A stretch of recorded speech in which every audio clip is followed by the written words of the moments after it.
তো এখন মোটামুটি বাঁচতেছে হচ্ছে একটা প্রায়। Starlink-এর মানে মাসিক বিল কত হতে পারে? Starlink ব্যবহার করলে আপনার কি বিল অনেক বেশি আসবে নাকি? আজকের মতামত কি? স্পিড টেস্ট করা লাগবে না। এটা আমি বলছি কারণ তারা যদি স্পিড টেস্ট করে তাহলে তারা বুঝেই যাবে যে এটা Starlink-এর লাইন না। কারণ হ্যালো সবাইকে আসসালামু আলাইকুম। আজকে নতুন একটা ভিডিও নিয়ে চলে আসছি। থাম্বনেল আর টাইটেল দেখে তো বুঝতেই পারতেছেন যে ইউপিএস দিয়ে লাইভ টেস্ট করে দেখাবো। একটা 1200 ভি এর ইউপিএস দিয়ে একটা Starlink কতক্ষণ ব্যাকআপ পাবে এই জিনিসটা দেখাবো। কয়েকজন কমেন্ট করছে এটা দেখানোর জন্য। তো ভাবলাম প্র্যাকটিক্যাল কিছু দেখাই যেন আপনাদের জিনিসটা মজা লাগে। তার আগে একটা রিয়াল লাইফ এক্সপেরিয়েন্স শেয়ার করি। সেটা হচ্ছে আ মনে হচ্ছে কি সবাই Starlink-কে ডি-প্রমোট করতে চাচ্ছে অ্যাকচুয়ালি। কেন এটা আসলে জানা নাই। মানে এরকম অনেক জায়গায় ফিল হইছে। যেমন একজনের YouTube-এ আমি কমেন্ট করছিলাম। মানে ১ম দিকে তো আমার Starlink সেটআপ করার পরে একটু সমস্যা হয়েছিল। আমি ইন্টারনেট স্পিড ঠিকমতো পাচ্ছিলাম না। যার কারণ ছিল obstructions আমার আশেপাশে যেই আ বাধাগুলা পাচ্ছিল Starlink স্যাটেলাইট থেকে ডিশ পর্যন্ত সংযোগ আসার ক্ষেত্রে, সেগুলোর কারণে আমার ইন্টারনেট স্পিড যথেষ্ট ড্রপ হচ্ছিল। তো ওই সমস্যার কারণে আমি ১ম দিকে একটু অসন্তুষ্ট ছিলাম। তো যারা বলতেছিল তাদেরও সমস্যা, তাদেরকে অনেক ক্ষেত্রে বলতেছিলাম যে আমারও একই অবস্থা, আমিও স্যাটিসফাইড না। তো ১ম দিকে ছিল আমার এই অবস্থা। তো এমনই একটা ভিডিওতে আসলে আমি কমেন্ট করছিলাম যে, "আমি তো Starlink সেটআপ করছি কিন্তু আমার স্পিডও আমি আশানুরূপ পাচ্ছি না। আমি একটু আনহ্যাপি।" তো ওই কমেন্টটার রিপ্লাই উনি অনেকদিন পরে দিছে। প্রায় ২-৩ দিন পরে যখন আমি Starlink-টা ফুললি ঠিকঠাক মতো সেটআপ করে ভালো স্পিড পাওয়া শুরু করছি। তো উনি যখন রিপ্লাই দিছে যে মানুষ এটা নিয়ে বেশি মাতামাতি করতেছে, আপনারা স্ক্রিনে দেখাচ্ছি আমি দেখতে পাচ্ছেন। তো তখন আমি আবার পাল্টা রিপ্লাই দিছি একটা ভালো রিপ্লাই যে, "আমার obstacle ছিল যার কারণে নানান সমস্যা হচ্ছিল। এখন আমি যখন obstacle সরাই একটা ভালো জায়গায় ডিশটা বসাইছি, তখন আমি ভালো স্পিড পাচ্ছি।" এই কথাটা যখন আমি শেয়ার করছি, এরপর উনি কমেন্টটা ডিলিট করে দিছে। এখন আমি তো আর কমেন্ট দেখার জন্য বসে নাই। কিন্তু জানলাম কিভাবে? জানলাম আবার পরে আরেকদিন ওই কমেন্টেই অন্য একজন যখন রিপ্লাই দিল, আমার ঠিক খেয়াল নেই অন্য একজন রিপ্লাই দিছে বা কেউ একজন লাইক দিছে। এমন কিছু একটা হয়েছে।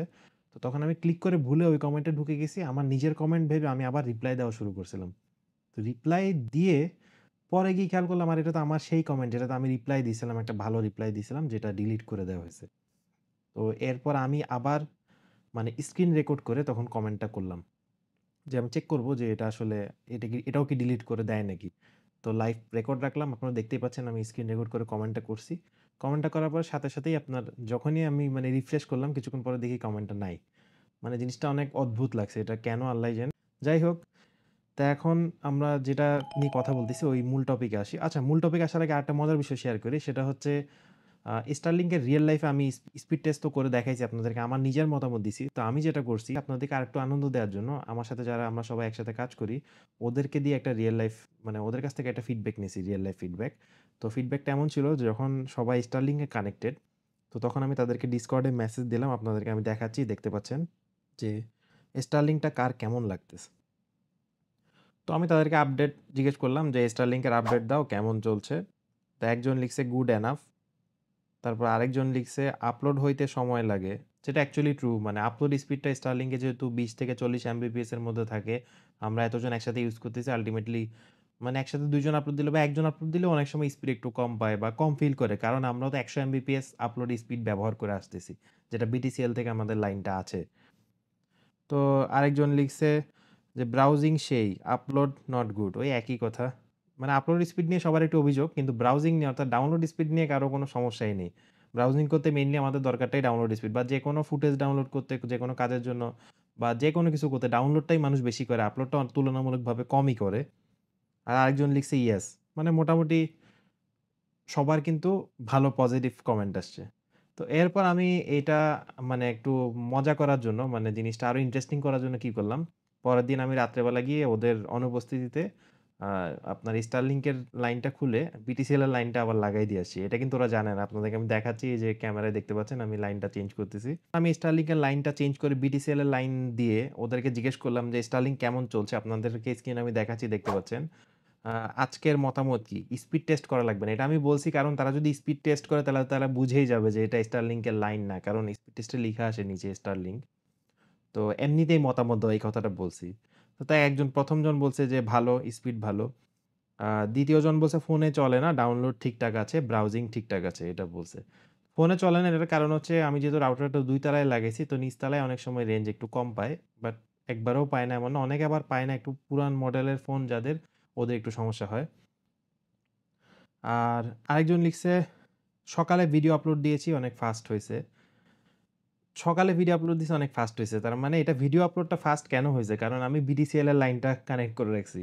তো এটা কিন্তু ওরা ধরতেই পারেনি। তার মানে বিটিসিএল এবং Starlink এর যে ইন্টারনেটটা, এটা মোটামুটি ক্লোজ। জাস্ট আপলোড স্পিডটাতেই ডিফারেন্স। তাই তারা ধরতে পারতেছে না যে আমি লাইনটা চেঞ্জ করে ফেলছি। আরেকজন লিখছে, "ফোনে নেটওয়ার্ক নাই।" Okay fine.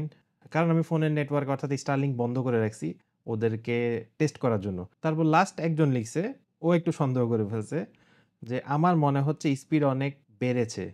তাই ভেবেছি Starlink মনে হয় অফ।" মানে ও ভিডিও আপলোড একটু বেশি দিছে হয়তোবা বা যেকোনো জিনিস আপলোড বেশি করছে যার কারণে তার একটু সন্দেহ হইছে যে এটা Starlink না, আগের ইন্টারনেটটা সে ব্যবহার করতেছে। যাই হোক, মোটামুটি ওভারঅল আপনারা বুঝতেই পারতেছেন ডাউনলোড স্পিড ছাড়া মানে ডাউনলোড স্পিডটা অনেক ভালো আলহামদুলিল্লাহ, এবং কিন্তু আপলোড স্পিড একটু কম বেশ হওয়াতে অনেক সময় যারা আপলোডের কাজটা বেশি করে তাদের ক্ষেত্রে দেখা যায় একটু ভোগান্তি হয় বা তারা একটু ফিল করে যে না, একটু বেটার হইলে ভালো হইতো। এবং আশা করি ২০২৬ সালের মধ্যে Starlink যেটা বলছে হয়তো আপলোড স্পিডটাও বেটার হবে ইনশাল্লাহ। তো এখন আমরা আমাদের মূল ভিডিওতে চলে আসি, যেটা আমরা দেখাবো বলছিলাম যে Starlink-টা আপনার একটা ১২০০ VA ইউপিএস দিয়ে কতক্ষণ ব্যাকআপ নিবে। তার আগে কিছু মানে গাণিতিক হিসাব-নিকাশ আমরা করে নিই। যেমন আমি এখানে অলরেডি হিসাব করে রাখছি। তো ওটা দেখেই বলি। একটা ১২০০ VA এর যে ইউপিএস, এটা আপনার ২ টা ব্যাটারি থাকে। আমার ইউপিএসটা অনেক পুরানো, কিন্তু আমি রিসেন্টলি নতুন ব্যাটারি লাগিয়েছি। কারণ এটা ব্যাকআপ পাচ্ছিল না। তো একেকটা ব্যাটারি 9 AH করে। তো ২ টা ব্যাটারি ১২ ভোল্ট 9 AH করে টোটাল আপনার মানে এই যে হিসাবটা দেখতে পাচ্ছেন ২১৬ ওয়াট আওয়ারের মতো আমাকে পাওয়ার আউটপুট দিবে। আর আপনারা দেখতে পাচ্ছেন যে Starlink এর মানে মোটামুটি এভারেজ পাওয়ার ইউজেস হচ্ছে ৬০ ওয়াট। তো ৬০ ওয়াট যদি ইউজ করে ধরেন ২১৬ ওয়াট আওয়ার যে পাবো আমি, সেটাকে আমি ৬০ দিয়ে যদি ডিভাইড করি তাইলে প্রায় ৩.৫ ঘন্টা পর্যন্ত আমার Starlink-টা এই ইউপিএস দিয়ে ব্যাকআপ পাওয়ার কথা। এখন মনে করেন আমি যদি আপনার ধরেন একটা ইউপিএস ফুল ব্যাকআপ দিবে না, হয়তো যে ব্যাটারি ডিগ্রেড হইতে পারে বা যেকোনো কারণে একটু কম বেশ হইতে পারে। তো কম বেশ হিসাব করলেও যদি ধরেন আমি 70 থেকে 80% ও এটা ইউজেবল হিসাব করি, তাহলে সেক্ষেত্রে আমার ধরেন আমি করলাম 75% ধরলাম। ২১৬ গুণন 75% তাহলে হয় ১৬২ ওয়াট আওয়ার। তো ১৬২ ওয়াট আওয়ার যদি আমি এভারেজ হিসাব করি যে Starlink ৬০ ওয়াট করেই মানে ম্যাক্স ৬০ ওয়াটের উপরে যাবে না, এটা যদি হিসাব করি আপনাদেরকে দেখাচ্ছি আমি যে Starlink এভারেজ ৬০ এর মধ্যেই থাকে পাওয়ার কনজাম্পশন। তাহলে সেক্ষেত্রে আপনার 2.7 আওয়ারের মতো আমরা ব্যাকআপটা পাওয়ার কথা। তো ঘুরে ফিরে এটাই বোঝা যাচ্ছে যে প্রায় ২.৫ থেকে ৩ ঘন্টা আমরা Starlink টা চালাতে পারবো একটা ১২০০ V এর ইউপিএস দিয়ে। তো এখন আমরা রিয়েল লাইফে টেস্ট করব। রিয়েল লাইফে টেস্ট করার জন্য আজকে আমি অলরেডি আমার এই রাউটারটা এখানে নিয়ে আসছি এবং ইউপিএসটা ফুল চার্জ করা, মানে কারেন্ট তো যায় নাই। তো এটা অলওয়েজ চার্জেই ছিল। ফুল চার্জ করা ইউপিএসটা আমি এখানে প্লেস করছি। আপনাদেরকে আমি দেখাচ্ছি। তো এই হলো ডিজিটাল এক্স এর ইউপিএসটা। এটা ১২০০ ভিএ ইউপিএস এবং আমি আমার রাউটারটা এখানে সেটআপ করছি। তো এই মুহূর্তে আমি এটা চালু করে দিব। বর্তমানে বন্ধ আছে। আমি আসলে এটা আপনাদেরকে ভিডিও করার জন্য এটা চালু করেছি এবং এটা আমি এখন টাইম ল্যাপসে রেকর্ড করব কতক্ষণ সময় লাগে। তো এখন মোটামুটি বাজতেছে হচ্ছে ১টা প্রায়। তো আমরা এরপর চেক করব কয়টা বাজে এটা ইউপিএসটা ব্যাকআপ শেষ হয়। সেই পর্যন্ত টাইম ল্যাপস চলতে থাকুক। এই আমাদের ইউপিএসটা চালু হয়ে গেছে এবং এটাতে কোনো পাওয়ার দেওয়া নেই, তাই এটা ব্যাটারি মোডেই চলছে। তো আমরা এখন এটা সেট করে দিই ক্যামেরাটা এখানে। তো এটা যতক্ষণ আমরা টেস্ট করতেছি এর পাশাপাশি আরেকটা ইনফরমেশনও দিয়ে দিই। অনেকে এই প্রশ্নটা করতে থাকে যে Starlink এর মানে মাসিক বিল কত হতে পারে? Starlink ব্যবহার করলে আপনার কি বিল অনেক বেশি আসবে নাকি? অনেকেই এই মানে এই জিনিসটাও ছড়াচ্ছে যে Starlink ব্যবহার করলে অনেক টাকা বিল আসবে। আসলে বিলের বিষয়টা অনেক কম। যেহেতু আমি ইউপিএস নিয়ে অর্থাৎ ইলেকট্রিসিটি নিয়ে মোটামুটি কথাবার্তা বলতেছি এখন, তো ভাবলাম এটার মধ্যে এই জিনিসটাও ইনক্লুড করে দেই। তো ধরেন আপনার Starlink যদি এভারেজ ৬০ ওয়াটও প্রতি ঘন্টা নেয়, তাহলে একদিনে Starlink খরচ করবে হচ্ছে আপনার 1.44 কিলোওয়াট। আমি হিসাবটা দেখাচ্ছি, আপনার স্ক্রিনে দেখতে পাচ্ছেন। তাহলে মান্থলি টোটাল খরচ করবে হচ্ছে ৪৩.২ কিলোওয়াট ঘন্টা। তো তাহলে ধরেন এখন যদি আমাদের বাংলাদেশে মোটামুটি ম্যাক্স যদি বিল আসে, আমি যতটুকু দেখছি আমাদের বিলের কাগজে, তাহলে মানে ৳৬০ ৳৬.৫ এরকমই যায় যদি বেশি ব্যবহার করা হয়। তো ধরলাম আমরা মানে প্রতি ইউনিট ৳৮ করেই পড়বে। তো ৳৮ করে ধরেন ৪৩.২ ইউনিটের আ আ মূল্য পড়বে হচ্ছে ৳৩৪৫.৬০ তো মানে মোটামুটি মনে করেন ৳৪০০ হলে মান্থলি আপনার মানে যদি আপনি Starlink ব্যবহার করেন তাহলে মোটামুটি আপনার ৳400 মান্থলি বিল আসতে পারে। তো এই জিনিসটাও সবার সুবিধার্থে এখানে জানায় দিলাম। তো আশা করি সবার কাছে ইনফরমেশনটা ভালো লাগছে। এখন আমরা বাকি ভিডিও কন্টিনিউ করি এবং দেখি টোটাল কতক্ষণ আমরা ব্যাকআপ পাই। 2,000 years later. কি আর বলতাম, আসলে এডিট করতে এসে দেখি আমি টাইম ল্যাপসের ভিডিওটাই রেকর্ড করি নাই। তো এখন এটা আসলে কিছু করার নাই।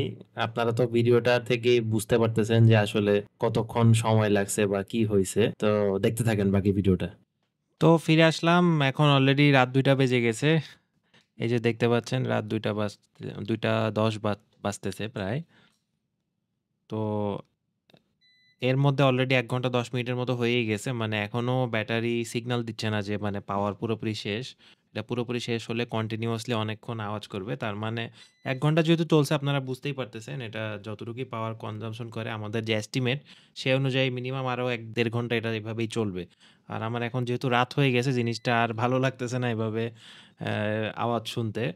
তো আমি টেস্টটা এখানেই শেষ করে দিচ্ছি। আশা করি আপনারা বুঝতেই পারছেন যে ২ থেকে ২.৫ ঘন্টা ইজিলি এই ১২০০ ভিএ আইপিএস দিয়ে ইউপিএস দিয়ে আমরা Starlink এর ব্যাকআপ পাবো।